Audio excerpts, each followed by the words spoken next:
Lori, thank you. New here at 4. Major progress to report now at the future home of the Knoxville Public Safety Complex. As we've been telling you, City of Knoxville investing $40 million to reconstruct vacant buildings on the former Tenova Hospital site right off of Broadway in North Knoxville, just a few blocks up from where we are right now. The site will serve as a combined complex for the police and fire departments, E911, pension system offices, and city court operations. Construction, by the way, is underway, but you'll soon notice a whole lot more activity in that area. And to bring us up to speed, we have City of Knoxville Communications Director, a familiar face here at WATE, Kristen Farley, joining us right now.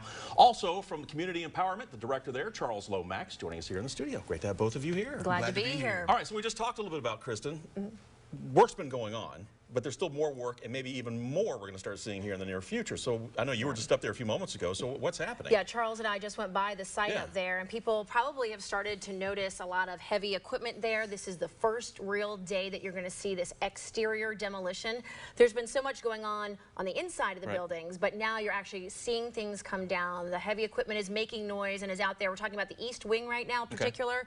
That is where most of the activity is happening. That's going to clear the way for LMU to build their new lobby, as well as their new entrance to their facility that's going to be there on that campus as well. Like we mentioned, there's a lot of different things going to be going into this complex, so it's just not one thing.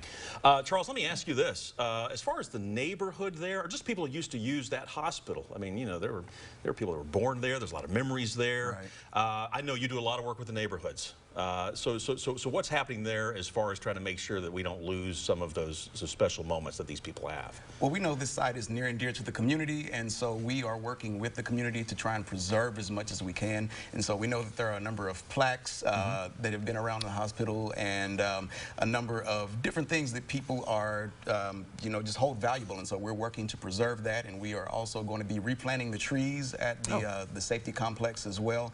And so we're just excited to be able to hold on to that, and we're also looking at ways for people to hold on to other pieces as well. And so another thing that you all should know is that in our work with the community, we want to also continue to share the message that we want input for what's taking place, and we're looking to invest another $6.5 million on the north side of the facility as well for some private redevelopment. And so we're going to be tapping the public to get more information on that. I know that's what you do. I mean, to have those ties with the community to make sure to get that input back to know exactly what they're thinking. Just in the short time we were out there today, someone stopped and shared their story of their mother being at that hospital and being born at that hospital. And we keep hearing that over and over again. So we want to make sure it's important to the city that we preserve that part of the history here as well. Real quick, kind of walk through a time frame. What are we talking about now? Well, this exterior demolition on the East Wing is going to take about 6 to 8 weeks. Of course, we've been telling everyone in the neighborhood and in the community, we hope to actually be moving in by the end of 2021.